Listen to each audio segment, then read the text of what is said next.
What if the very people you trusted, the ones you put your faith in, were quietly chipping away at your dreams, piece by painful piece? What if the foundation you built with your own two hands was secretly crumbling from within? That chilling thought, that gut-wrenching fear, it's a feeling many of us know all too well, and believe me, it's a fear that became a cold, hard reality for one man. Before we dive into this tale of betrayal and unexpected revelations, I need you to do two quick things for me. First, hit that like button right now. Seriously, give it a good tap. It helps this story reach more people who need to hear it. And second, in the comments below, tell me where you're watching from. Are you in a bustling city, a quiet town, or somewhere in between?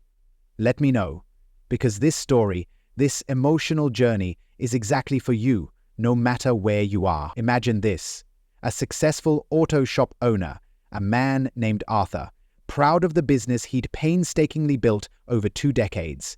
He prided himself on honesty, on quality work, and on the trust he'd earned from his community. But lately, a dark cloud had been creeping into his sunlit world. Complaints were rising. Customers, once loyal, were now expressing doubts.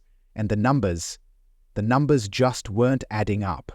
Arthur, a man who believed in facing problems head-on, decided to do something drastic, something truly unforgettable. He decided to go undercover. He was going to repair a car at his own auto shop, posing as an ordinary customer. He needed to see with his own eyes what was truly happening behind the scenes. Let's dive in to see what unfolded. Arthur, usually impeccably dressed, now wore worn-out jeans, a faded t-shirt, and a greasy baseball cap pulled low. He drove his old, beat-up pickup truck, a relic he kept for sentimental reasons, to his own shop. His heart hammered against his ribs like a trapped bird. This felt wrong, deceptive. Yet a deep sense of unease, a gnawing suspicion, pushed him forward. As he pulled into the lot, a younger mechanic, Leo, with a perpetually furrowed brow and quick, almost nervous movements, greeted him. "What can we do for you, sir?" Leo asked, his voice a little too eager. Arthur explained a fabricated issue with the truck's engine, something minor but requiring a bit of diagnostic work. He watched Leo's eyes, trying to gauge any hint of recognition, but there was none. A small wave of relief, mixed with a deeper wave of dread, washed over him. He left the truck and pretended to walk away, only to circle back stealthily. He found a secluded spot with a clear view of the bay where his truck was now parked. He pulled out a small recorder, just in case. His hands trembled slightly as he pressed the record button. Minutes later, another mechanic, David, a burly man with a booming laugh and an air of authority, joined Leo. Arthur watched, holding his breath. David leaned against the truck, a tool hanging idly in his hand. "So, what's the diagnosis on this old heap, Leo?" David asked, his voice echoing slightly in the large garage. "You've got to download the sensory data for the post-human..." Leo shuffled his feet. "Just a loose sensor wire, David. Easy fix."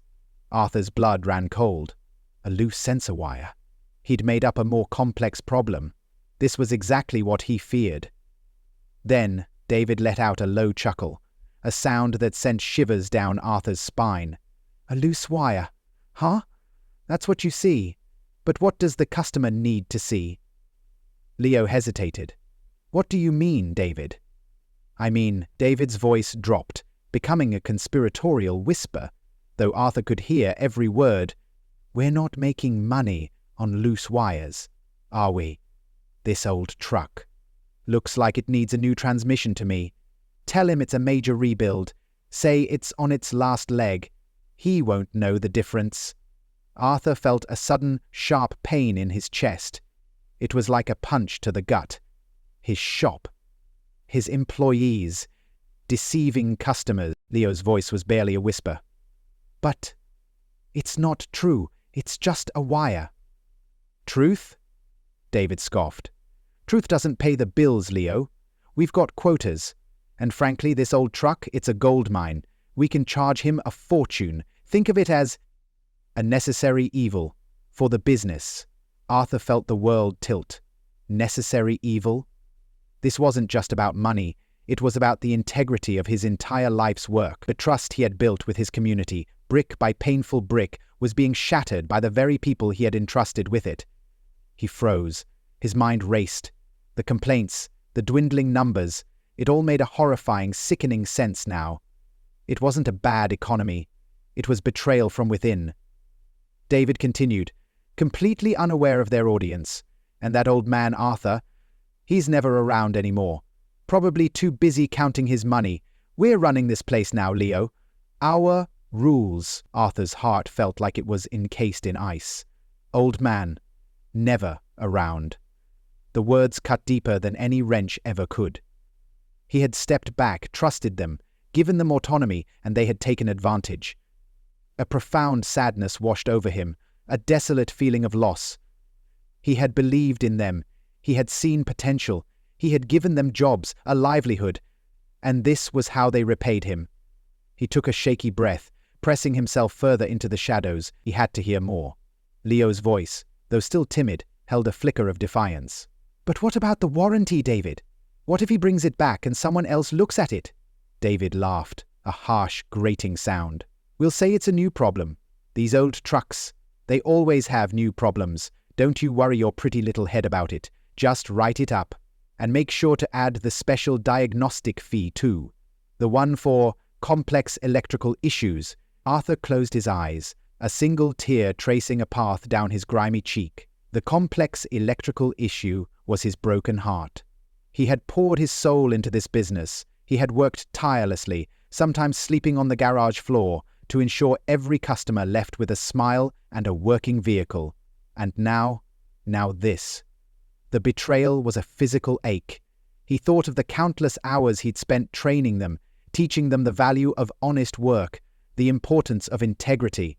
He had shared his vision, his passion, and they had twisted it into something ugly, something he barely recognized.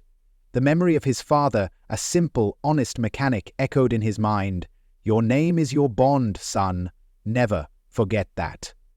Arthur felt like he was failing his father's legacy, not because of his own actions, but because of the deceit festering under his own roof. He slipped away, the recorder clutched tight in his hand. The initial shock had given way to a quiet, burning resolve. He knew what he had to do. The fear had morphed into anger, and the pain into determination. It was a dark day, but it was also a day of awakening. This painful truth, this stark realization, taught Arthur a profound lesson, that sometimes the greatest threats aren't from external forces, but from within the very fabric of what you've built. It's a harsh reminder that trust, once given, must always be earned, and re-earned. It also showed him that true leadership isn't just about building a business, but about continually safeguarding its soul, because as the saying goes, the only thing necessary for the triumph of evil is for good men to do nothing. Arthur, however, was not a man who would do nothing.